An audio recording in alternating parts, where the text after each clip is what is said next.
अस्सलाम वालेकुम। Maths and NTS tricks में आपको खुशामदीद कहते हैं। आज हम जो इकोलॉजी है, एनवायरनमेंट है एंड देयर फीडिंग, तो इसमें हम मुख्तलिफ़ किताबों से ईटा टेस्ट के लिए, एनटीएस के लिए मुख्तलिफ़ किताबों से कुछ एमसीक्यूज़ करेंगे जो आने वाले टेस्ट के लिए पीएसटी, सीटी, डीएमपीटी वगैरह के लिए बहुत ही इंपॉर्टेंट है।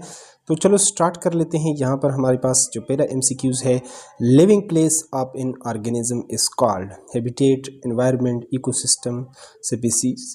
तो क्या कहेंगे इसको? तो जहाँ पर यानी कुदरती यानी जिसका वो मस्कन है, जहाँ पर एक जानदार रहता है, तो कुदरती मस्कन को क्या कहते हैं? उसको हैबिटेट कहते हैं, जहाँ पर वो रहता है। ऑप्शन ए हमारे पास इसमें करेक्ट है।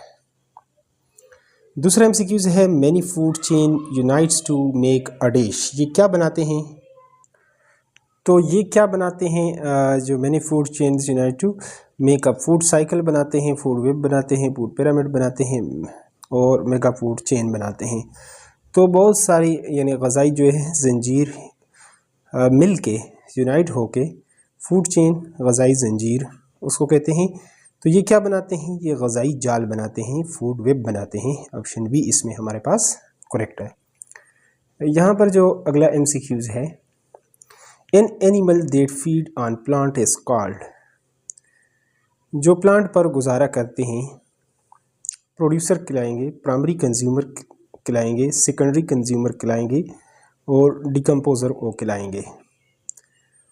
तो एनिमल्स जो पौधे खाते हैं उसको आप उर्दू में सब्ज़ीखोर और इंग्लिश में हर्बीवर्स कहते हैं और इसी को कहते हैं प्राइमरी कंज्यूमर्स। ऑप्शन बी जो है इसमें करेक्ट है। तो इसी तरह अपने कंसेप्ट आपने क्लियर करने हैं। नेक्स्ट है, in which most cold blooded animals disappear because they. ये डिसअपीयर हो जाते हैं, डाई इसको कहते हैं, हाइबरनेट कहते हैं और माइग्रेट और ईटन अवे। तो इसको बहुत सारे हमारे पास जो कोल्ड ब्लडेड एनिमल्स हैं, फॉर एग्ज़ाम्पल अगर हम ले लेते हैं एम्फीबियन को, अगर ले लेते हैं एम्फीबियंस मतलब दो जिंदगियों वाले। तो होता क्या है, इस एमसीक्यूज़ को अगर अच्छे तरीके से आप समझ जाते हैं तो इसको मतलब लफ्ज़ जो एम्फीबियन ग्रुप के जो एनिमल्स हैं, इसके यानी एम्फीबिया का मानी जो है क्या है? दो ज़िंदगी को हैं, दो ज़िंदगियों के हैं। इसका मतलब है कि इस ग्रोह के जानवर यानी खुश्की और पानी दोनों में रहते हैं और ये हमारे पास क्या होते हैं? कोल्ड ब्लडेड होते हैं। इनको ज़मीन के हमलावर भी यानी आप कह सकते हैं कहा जाता है। जब लार्वे होते हैं तो गलपड़ों से, और जब बड़े होते हैं तो ये पेपड़ों से सांस लेते हैं। इनकी जिल्द में मरतूब गुदूद भी होते हैं जो कि सांस लेने के अमल में मदद देते हैं। दिल के इसके 5 खाने होते हैं और इसको कहते हैं सरमाहाबी भी कहते हैं। उर्दू में इसको सरमा, उसमें ये गायब हो जाते हैं तो इसी को कहते हैं हाइबरनेट, या जो है वो कहते हैं सो जाते हैं। तो इसको option B hibernate, option B इसमें हमारे पास करेक्ट है। ये गारे के अंदर छुप जाते हैं। इसमें आपके पास कौन कौन से शामिल है? मेंढक है, टोड है, सेलेमेंडर वगैरह, ये इसकी एग्जांपल्स है। The meat eaters are also known as. इसको हर्बीवर, कार्निवर, ओमनिवर, प्रोड्यूसर्स, इसको आप क्या कहेंगे? जो हमारे पास जो गोश्त खोर होते हैं, जो गोश्त खाते हैं, तो यहाँ पर जो सब्ज़ी का है वो तो हमारे पास सब्ज़ी खोर कहलाते हैं और इसी तरह जो सब्ज़ी और दाने वगैरह जो दोनों खाते हैं वो मतलब ठीक है, वो हमारे पास ओमनिवर होते हैं। प्रोड्यूसर्स तो हमारे पास पौधे आ जाते हैं जो सूरज की रोशनी में फोटोसिंथेसिस उसके दौरान अपनी खुराक खुद तैयार करते हैं, जबकि गोश्त जो है वो कार्निवर्स। ऑप्शन बी इसमें हमारे पास करेक्ट है। मज़ीद एमसीक्यूज़ की तरफ चलते हैं। तो इसी चैप्टर से रिलेटेड मज़ीद जो कुछ एमसीक्यूज़ हैं इसको भी आप देख सकते हैं। Identify abiotic components in the following. एक होता है बायोटिक जानदार और एबायोटिक जो आपके पास बेजान होता है। इसी से आपका एनवायरनमेंट बना होता है। लाइन है, एप्पल है, वाटर वेपर्स है, बीटल्स है। तो ये बाकी तो सारे आपके पास जानदार है, लेकिन वाटर वेपर्स यानी पानी, मिट्टी, आग वगैरह ये जो हैं ये आपके पास बेजान। ये ऑप्शन सी इसमें हमारे पास करेक्ट रहेगा। इसी तरह तर एज एन एग्जाम्पल, आप तर जो है सहरा है, तो ये क्या है, ट्रॉपिकल रेन फॉरेस्ट है, ग्रासलैंड है, एक्वेटिक है, तो ये आपके पास डिजर्ट है, सहरा है, option B. Why decomposition is slow in desert ecosystem. Desert ecosystem में हमारे पास ये जो डिकम्पोजिशन का प्रोसेस है ये क्यों स्लो होता है? Because bacteria are not present there, वहाँ पे बैक्टीरिया नहीं होते। तो ऑप्शन बी यहाँ पर जो है बिकॉज इट्स टू हॉट, ज़्यादा गर्म होता है, बैक्टीरिया वहाँ पे नहीं होते, because of less water contents होता है, पानी की कमी और नमी की कमी, because of less number of plants. तो सहरा में किस चीज़ की यानी ये कमी होती है? तो ऑप्शन सी यहाँ पर because of less water contents, option C इसमें हमारे पास करेक्ट है। मज़ीद कुछ MCQs भी कर लेते हैं यहाँ पर। तो यहाँ से भी कुछ MCQs जो है वो सॉल्व कर लेते हैं, इसी चैप्टर से रिलेटेड है। In abiotic component of the environment is, a plant है, एन एनिमल है, वाटर है, माइक्रो ऑर्गेनिज्म है। तो यहाँ पर आप देखेंगे किसी माहौल का एबायोटिक जूस इसमें से कौन सा है? तो इसमें ये पानी है, वाटर, ऑप्शन सी। अ पाइन ट्री है, चीड़ का दरख्त है, ये आपके पास क्या है? प्रीडेटर है, प्रोड्यूसर्स है, कंज्यूमर है और पैरासाइट्स है। तो इसमें से ये प्रीडेटर है, प्रोड्यूसर्स है, कंज्यूमर है या पैरासाइट्स? तो इसमें हमारे पास जो करेक्ट ऑप्शन है तो पौधे हैं, चूँकि ये प्रोड्यूसर्स, ऑप्शन बी। और इसी तरह जो तीसरा है organism that feed on plant directly और इनडायरेक्टली आर कॉल्ड, बिलावास्ता या बिलवास्ता क्या करते हैं? पौधों को खाते हैं। तो वो हमारे पास प्रोड्यूसर कहलाएंगे, प्रीडेक्टर कहलाएंगे, प्रे कहलाएंगे, कंज्यूमर कहलाएंगे। तो इसमें हमारे पास जो करेक्ट ऑप्शन है यहाँ पर, तो उसको हम कहते हैं कंज्यूमर, यानी सारे उसको कह सकते हैं आप उर्दू में, option D. What kind of organism help clean a place of waste in dead remains?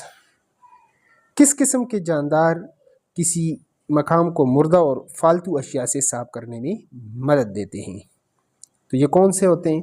Decomposer होते हैं, कार्निवर होते हैं, हर्बीवर्स होते हैं, ओमनीवर्स होते हैं यहाँ पर। तो इसमें हमारे पास जो करेक्ट ऑप्शन है वो है what kind of organism help in, ये आपके पास होंगे decomposers. Which is an example of parasitism? Parasites हैं। तो two species of insect they feed on the same rare plants, a lake near a forest in northern areas in African lions feeding her cubs, a tick living on a dog. तो यहाँ पर आखिरी को अच्छे तरीके से आपने यानी कौन सा पैरासाइटिज्म की एक मिसाल है? यहाँ पर टू स्पीशीज़ यानी दो अक़साम जो एक ही नायाब पौधे को यानी वो खाती हैं।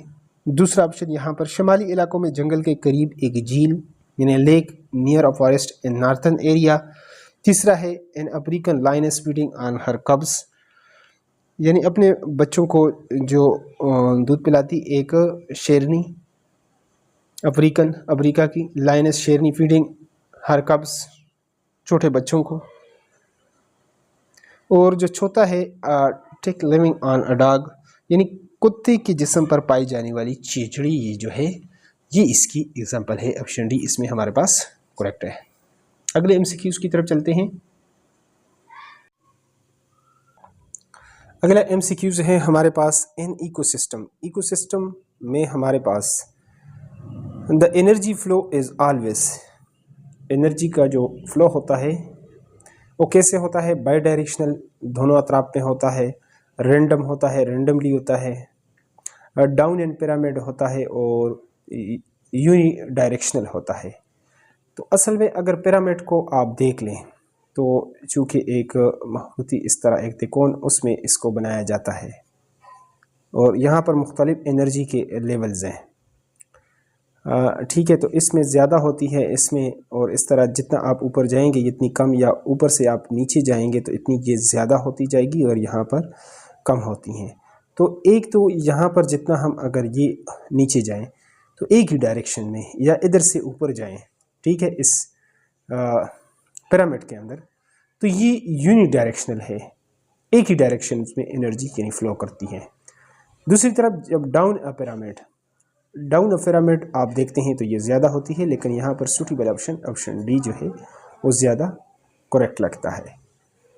किसी भी MCQs के अंदर अगर आपको गलती नज़र आए तो आप कमेंट लाजमी कीजिएगा ताकि नेक्स्ट वीडियो में उसको क्लियर किया जाए, लेकिन ज़्यादातर हमारी कोशिश होती है हर एक MCQs को हम अच्छे तरीके से क्लियर करते होते हैं। नेक्स्ट है carnivorous plants feeds on insect because these plants grow on marshy places, जो नमी वाली मार्शी प्लेसेस डिफिशिएंट इन कार्बन से, नाइट्रोजन से, कैल्शियम से, आयरन से। वहाँ पे किस चीज़ की डिफिशिएंसी होगी? Deficient nitrogen. ऑप्शन बी इसमें हमारे पास करेक्ट है। ग्रीन हाउस ट्रैप्स, ये आपके पास जो कार्बन डाइऑक्साइड है और CFC जो कार्बन जो मीथेन है और क्लोरोफ्लोरोकार्बन्स हैं, इसका एक ऊपर जो चादर बनता है या ओजोन की लेयर में ये उस तरह सुराहें कर लेते हैं, दरारें पैदा करते हैं। तो ये क्या है? Green house traps carbon dioxide को, हीट को, लाइट को, वाटर को। तो जिस तरह हमने समझाया था कि अगर हमारे पास एक ग्रीन हाउस हो तो उसमें यहाँ पर ये जो आपके पास ग्लास शीट लगा होता है, जब सूरज की रोशनी इसमें आती है और वापस इस ग्लास शीट से वो टकराती हैं, हरारत यहाँ पर जो टेम्परेचर होता है तो वो वापस आता है इसमें से, वो एस्केप नहीं करता। तो ये हीट को क्या करता है? ये ट्रैप करता है, इसको पसा देता है। तो ऑप्शन बी इसमें हमारे पास करेक्ट है। Next one, the most common noun biodegradable pollutants. एक चीज़ें होती हैं वो तहलील कुनिंदा होती हैं, बायोडिग्रेडेबल होती हैं, तहलील हो जाती हैं, और कुछ चीज़ें होती हैं जो तहलील नहीं होती। तो उड है, लीप लेटर। उड तो आपके पास ये बायोडिग्रेडेबल है, कुछ टाइम बाद उसमें कीड़े वगैरह पड़ जाते हैं, टाइम के बाद मिट्टी बन जाते हैं। लीप लेटर से इस तरह ये जो हैं लीव से बॉडीज़ ऑफ डेड एनिमल्स हैं, जानदार जो मर जाते हैं। लेकिन प्लास्टिक बैग्स जो है ये आपके पास बायोडिग्रेडेबल नहीं होते, ये नॉन बायोडिग्रेडेबल है। तो ऑप्शन डी इस तरह हमारे पास इसमें करेक्ट है। मज़ीद ऐसे MCQs के लिए अगर आप चैनल पर नए हैं तो चैनल को लाजमी सब्सक्राइब करें ताकि इस तरह वीडियोस का, MCQs का और कंसेप्चुअली जिसको एक एक MCQs को आप समझ सकें, ऐसे नई वीडियोस का आपको यूट्यूब पर बर वक्त नोटिफिकेशन आए। Thanks for watching the video.